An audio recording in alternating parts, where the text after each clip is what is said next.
Welcome friends, this is episode 5 of my Enigmatica 2 Expert Extended Playthrough series, and we are standing at a location where we are going to build our permanent base. But in order to do so, we need to have some better tools, other than our pickaxe and a shovel. Also, we currently lack the materials I would like to build the base out of. So let's get these two things started. And the first thing we will need along the way is this market over here. And we can see that the market requires block of emerald. In order to get this, it will require some trading. And in our travels to our new base location, I went through this village, and in this village there is this Fletcher which buys sticks for emeralds. So let's get some emeralds from him. After a couple trades with him, not only we got us 18 emeralds, but we also expanded his trades, and we can see that we can get some interesting things, like for example Stymphalian bird feather fletching, which has modifier of 1.65 and accuracy of 110%, pretty good. And then some other things, like for example this bow with XP boost. But the main thing right now is that we have our emeralds for the market. Let's finish our quest for the market. And I will pick a green fertilizer as the reward. Let's plate market over here. Interesting. I guess I should have given him more space. So let's try that again. Like this. Perfect. The first thing we will buy from him is a candleberry.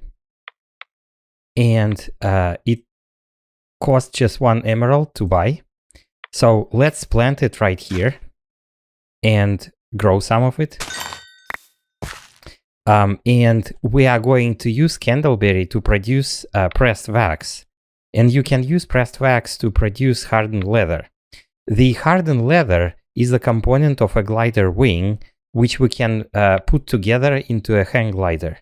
And this thing will help us travel really fast.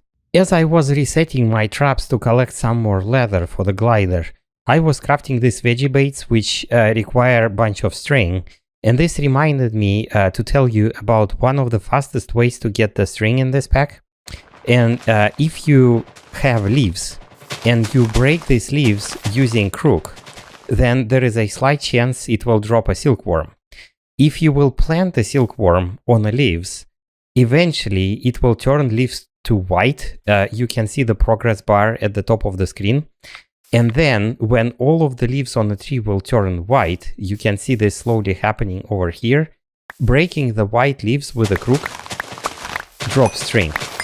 So in the beginning of the game, this is one of the fastest ways to get lots and lots of string. So the hardened leather is ready.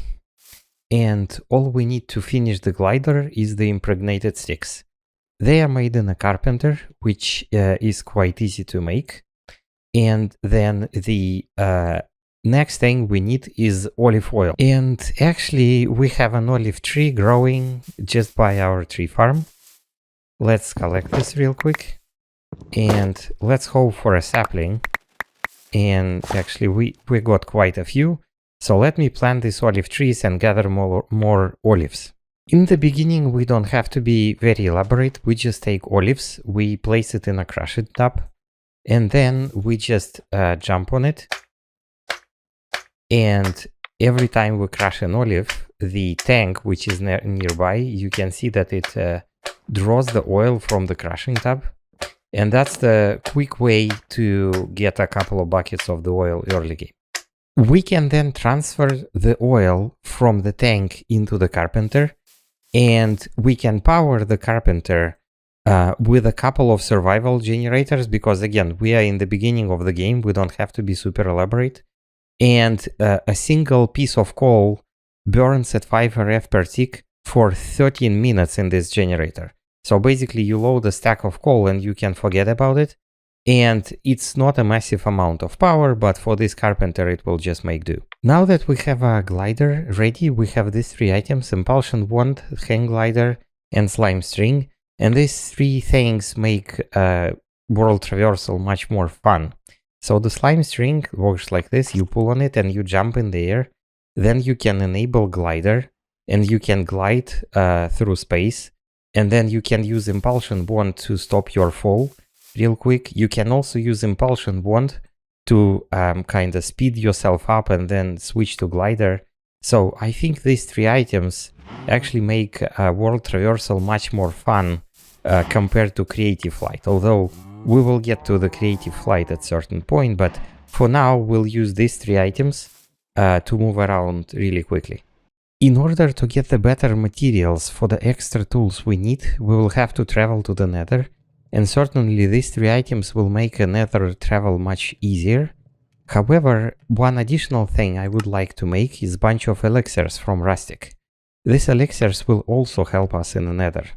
Let me craft advanced condenser.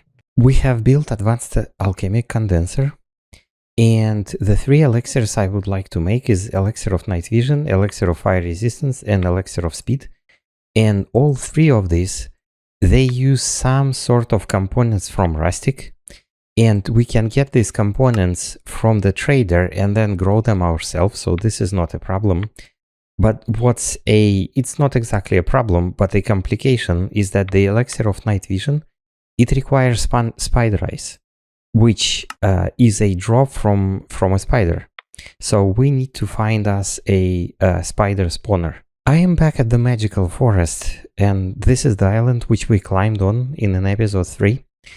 And if we take a look here, there is another great wood tree, and at the base of this tree we see this cobweb, which probably means that there is a cave spider spawner below that tree. So let's go there and check it out. Let's pick up a spawner and let's carry it away to some well-lit space so that the spiders stop spawning. We are in a magical biome and our home is over there, pretty far away. I don't want to carry the spawner all the way. And in order to speed up the moving process, we will use these flue tokens, which it has a pretty simple recipe and it works like this. You throw it on the ground and it creates this magical fire on the ground. So now we just need to type our location and we can travel back home and we have a spawner at home. I think I'll place it back there with the endermite spawner. I have collected the items we need for the potions into this cabinet over here. Filled our condenser with water, bottles, charcoal, and horsetail. So let's craft one of the elixirs. So for that we need the spider eye and the mushroom. And we basically take these two components, deposit them in, and the potion gets cooking. So let me create 3 potions of each type. Now that we have some potions, we are ready to travel to the Nether. Let's activate our portal and go in. So I usually like to immediately protect my portal. Nether is not exactly a very friendly place. It's not exactly super dangerous place either, but it's a good idea to protect your portal just so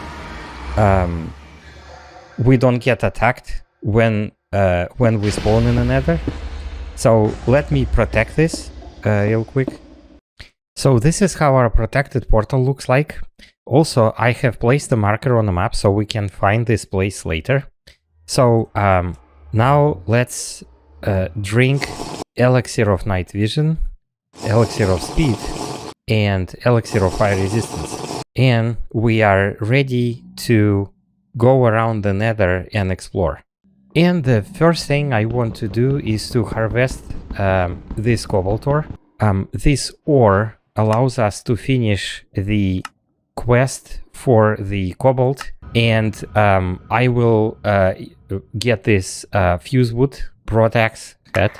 Another thing which we can collect in the Nether is ardite ore. Nether is full of these pigments, and they are basically exploding as they try to get us because of our armor, which is really great. The other thing we can find is these huge lava lakes, And in these lava lakes there are some interesting things. For example, here we can see this bone,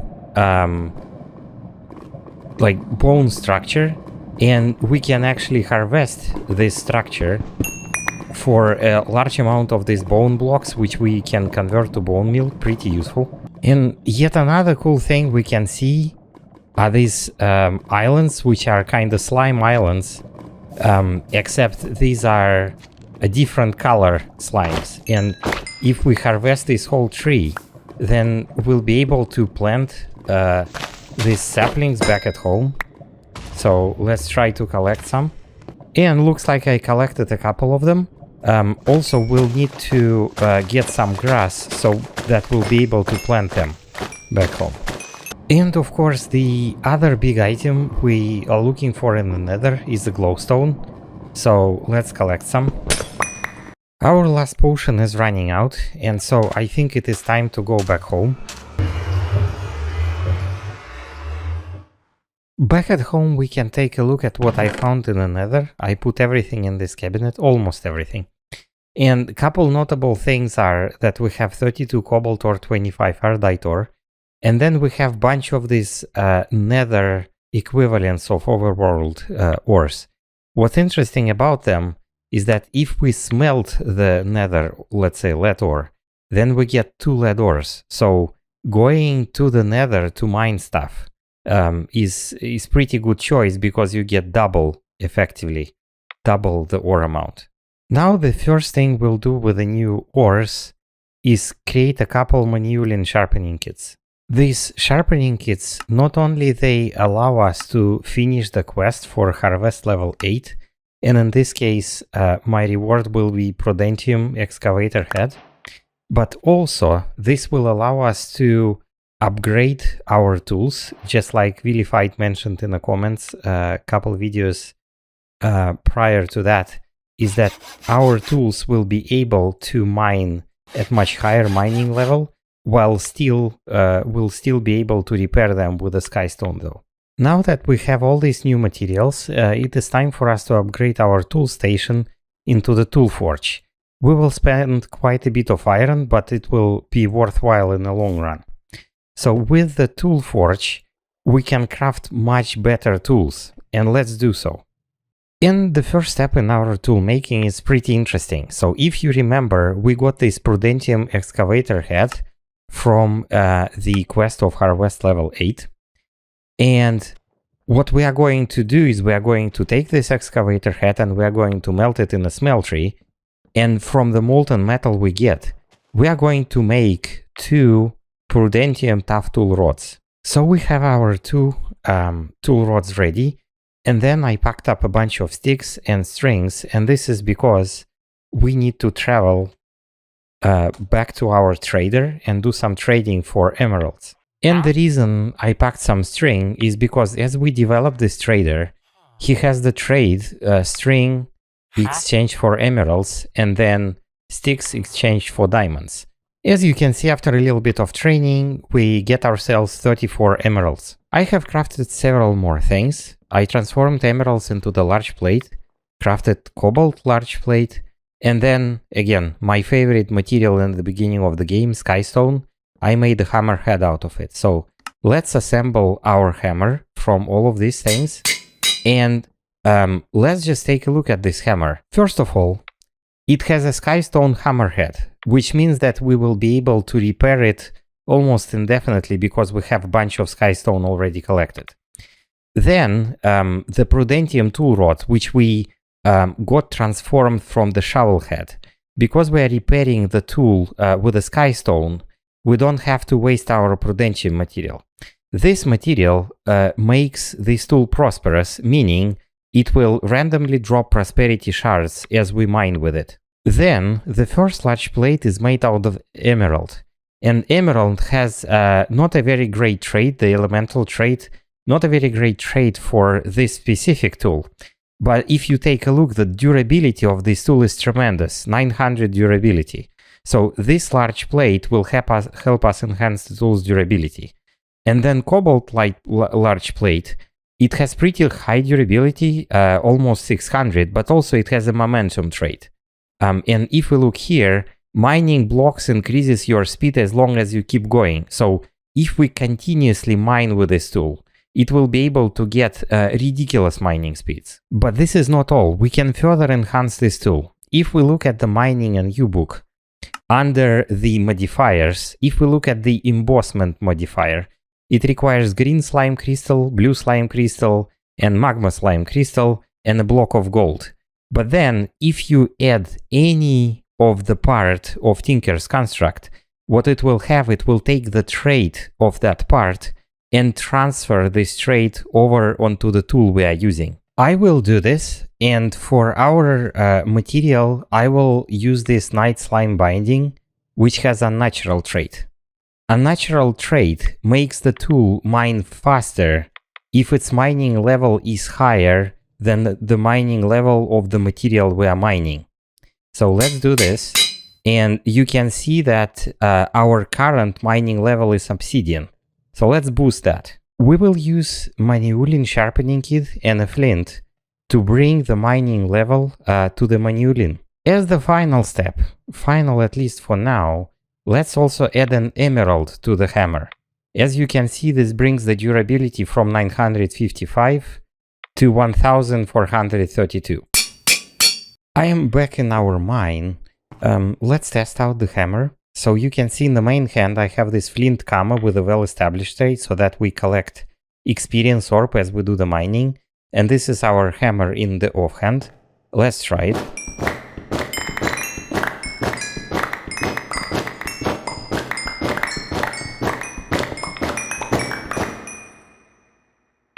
So as you can see, this was a pretty fast rate of mining.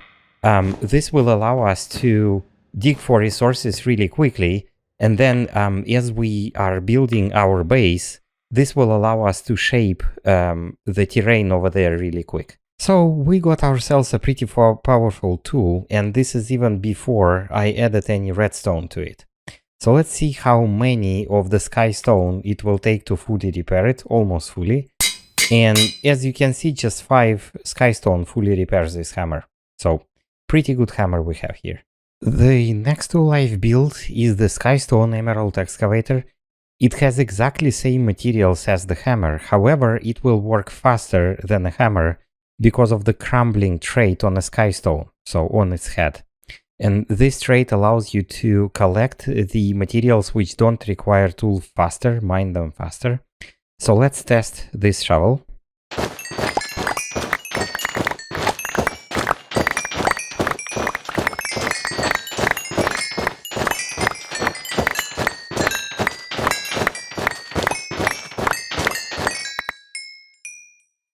So as you can see, I spent just a couple seconds and not only I mined all this trench and I collected all of the sand into this woven digging backpack. Let's take a look how much sand. You can see a couple stacks of sand. But I also collected a bunch of levels. I'm just level 92 and you could visibly see my level bar increasing. And then on top of this, over this just 10 seconds, I collected 3 prosperity shards. So this is pretty powerful tool, not only to collect the prosperity shard, but also level our base back at our new spot we are trying to build on. The next thing on our list is this scythe, and it is made out of the 2 treated wood tool rods, emerald tough binding, and the stone scythe head. And then I embossed it with fertilizing trait from the apatite. And then I used an emerald as a modifier. So this thing has a durability of 772, and it is able to grow crops. So let me demonstrate. If we plant these beans over here, and then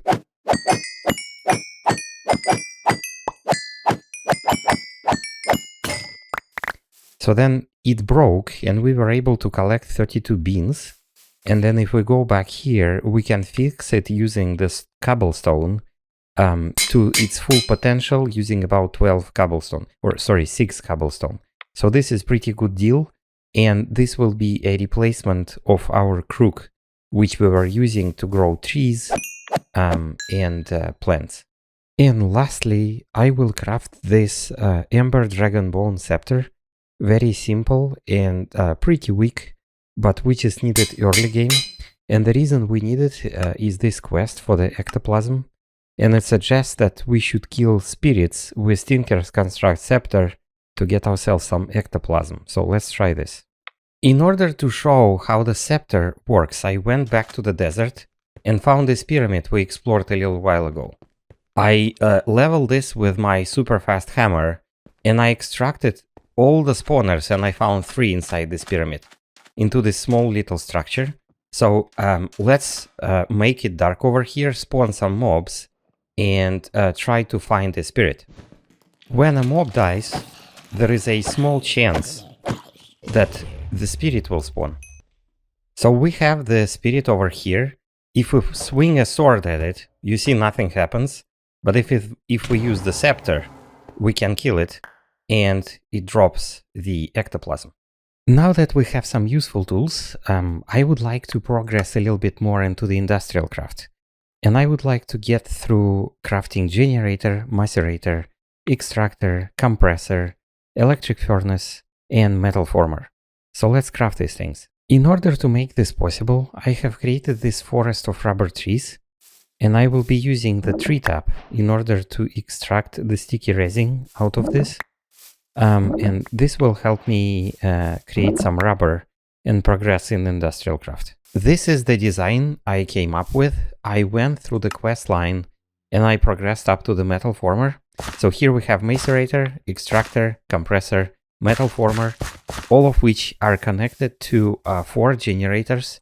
And we can load the coal through the wooden hoppers. I used wooden hoppers everywhere because they are cheaper version of the hopper.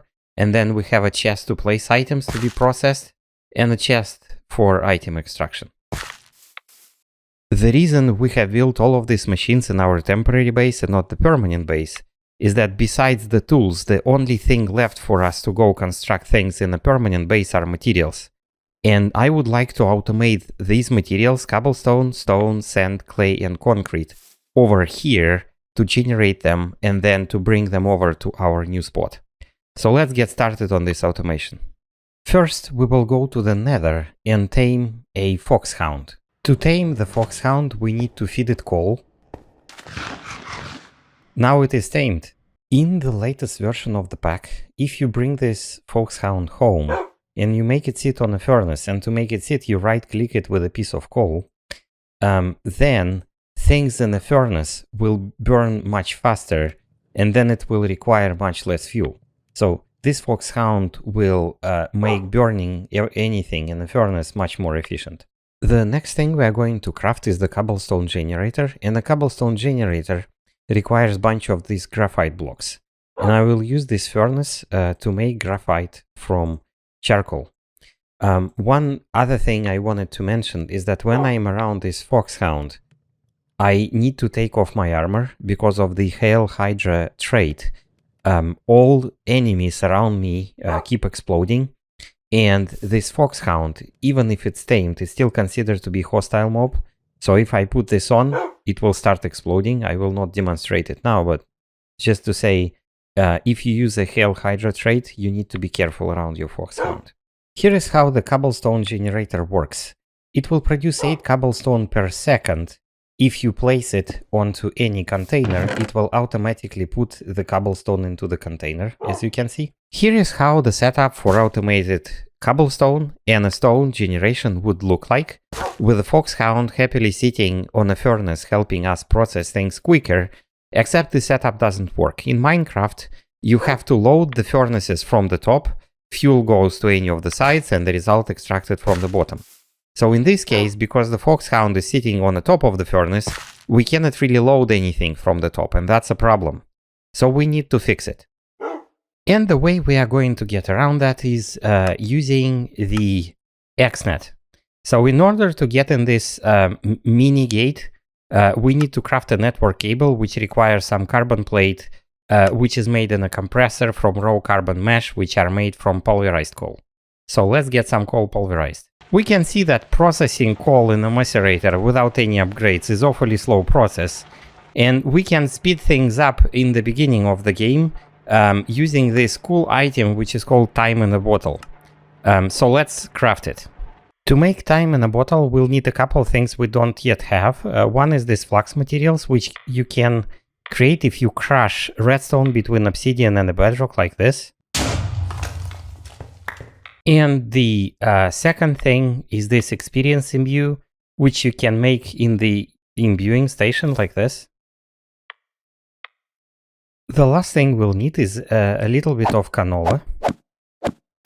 We will put canola seeds into the compost. We'll get this biomass, which I will burn in this furnace with our foxhound on it for the speed. And we can get ourselves the time in a bottle. The way time in a bottle works, it can speed up the blocks which usually run some processes. So if you right-click on a block a couple times, you can see that whatever process was happening in the furnace, it speeds up depending on how many times you click on it. And over time, you can see that this bottle, as it sits in the inventory, it accumulates time passed. So this is a great tool to speed up the processes you're currently looking at if you have some time in your bottle to spare. Using time in a bottle, you can also speed up the blocks that require energy, and you do this in the same way. And you can see that now the macerator crushes coal much faster. However, it will draw energy faster as well, so you need to make sure you can supply enough. Using the carbon plates, we can create the network cables, and so let's collect our reward. This will be a choice reward, and I will pick 2 controllers as our reward. Then the next thing I'm going to do is create the blue connector. I will use dense bronze plate to make 2, and then advanced connector. So this is the connector which allows us to access all of the sides of the machines. That requires diamond dust, but both things can be crafted. So if we put all of this together, we can design this machine for automated stone production. So at the back here, we have a cobblestone generator pushing the cobblestone into this drawer. Then we have a drawer with a charcoal. This is our fuel. A drawer with an output, in this case stone, and then a furnace with a foxhound sitting on it. And this furnace works quite fast, producing about 1 stone a second. Then we have this XNet controller, and then a simple connector over here, and then in the middle between all of these blocks there is a single advanced connector which allows us to access all of the sides of the furnace. Then below we have a 1 survival generator, and here a second survival generator. We need 2 to be energy positive in this case. And so this contraption allows, like I said, a production of 1 stone per second. Let me explain how this controller works. It has 4 channels. The first channel is for energy. We extract it from the generators and insert it into the controller. The second channel is for charcoal. We extract it from the drawer and insert it in both generators and the furnace. The third channel is for cobblestone. We extract it from the cobblestone drawer and insert it into the furnace. And then the last channel is to extract the result, the stone, from the furnace and insert it into the drawer up front. So interestingly, because we use this advanced connector in the middle, we can actually tell which side of the furnace we extract items from and which side of the furnace we insert items to. So this is why advanced connector was necessary in this case. So that's stone and cobblestone done, and the next thing on our list is sand. Oddly enough, the best approach here would be first to create a scanner, and you will see why in a second. So let's craft this thing real quick. You can recharge the scanner in a simple generator. This is one of the slower approaches, but you don't have to have anything else if you just want to get started. We will also need to craft these block scanner modules, and for these you need a lot of green dye, and this is the reason I established this cactus farm over there on the island. I am sitting in my mine shaft close to the bedrock, and here I am looking at rock crystal ore.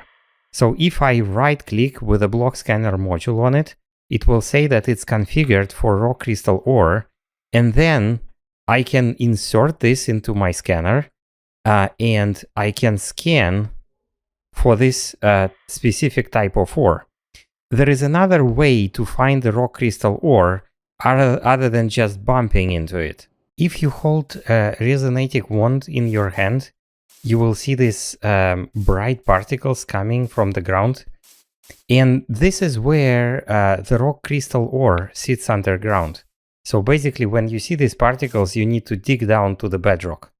But in our case, we just randomly stumbled onto it. So let's dig it up. And we will get this rock crystal.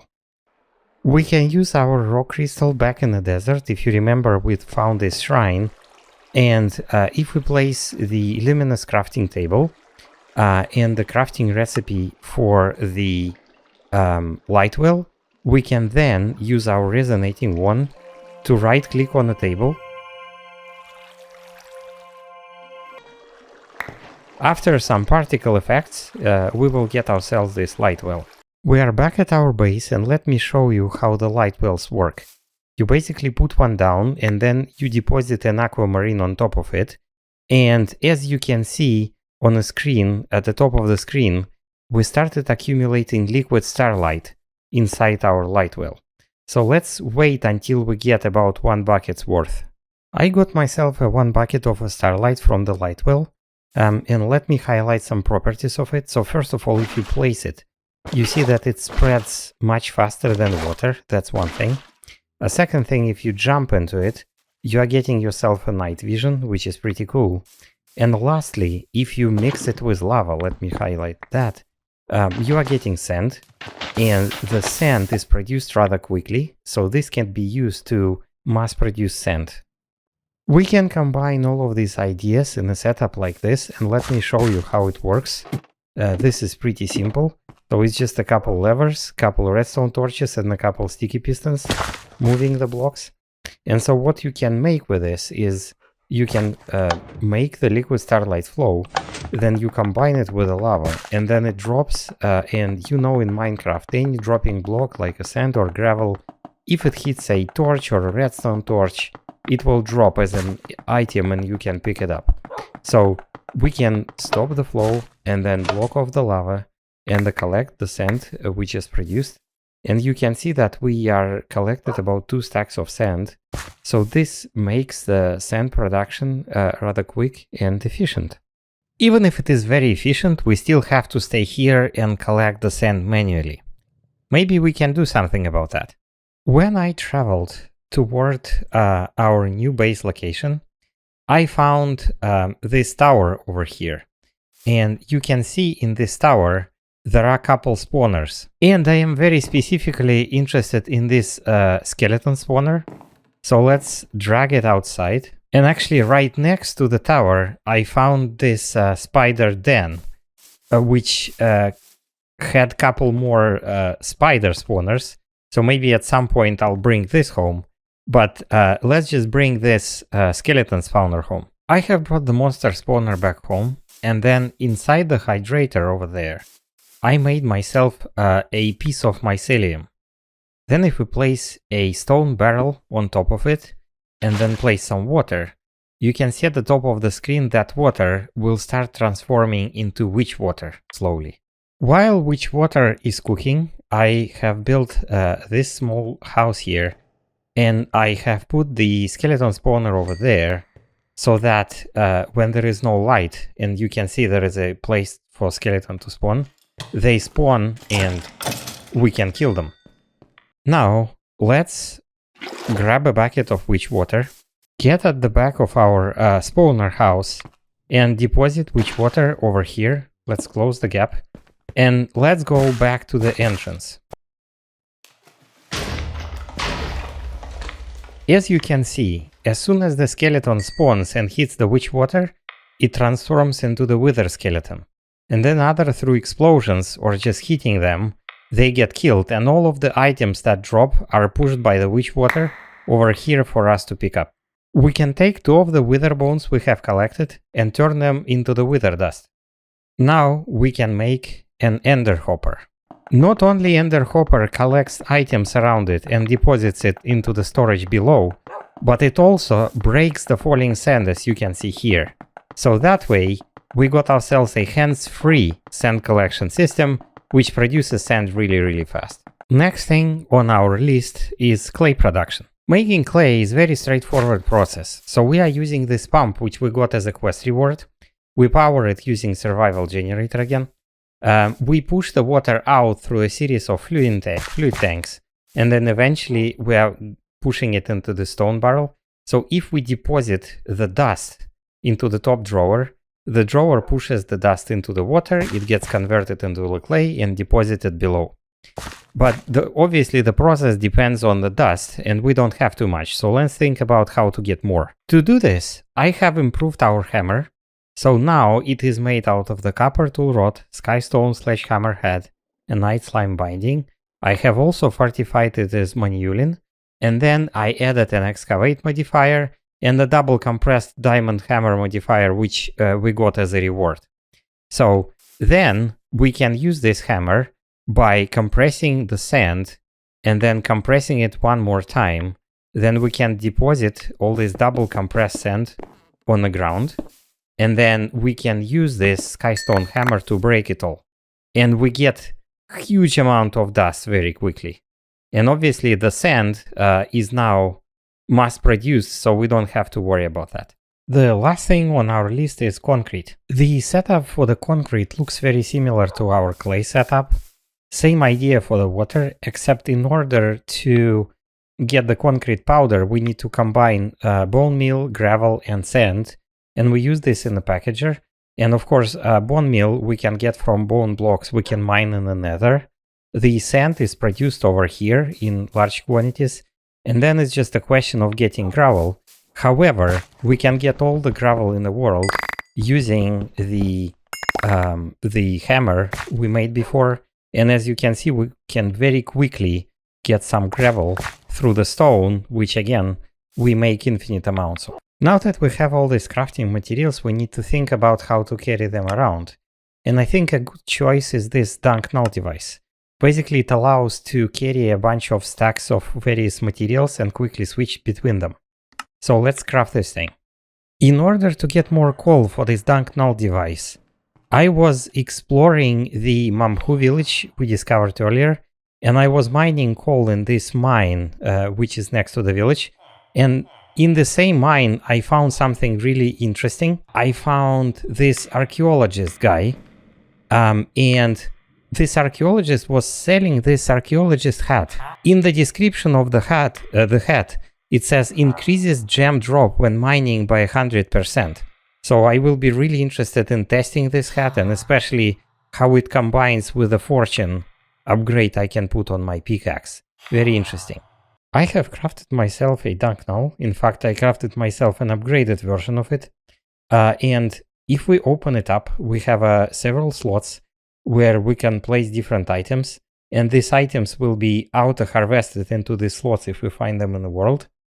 You can place up to 512 of each item type. And you can quickly place them.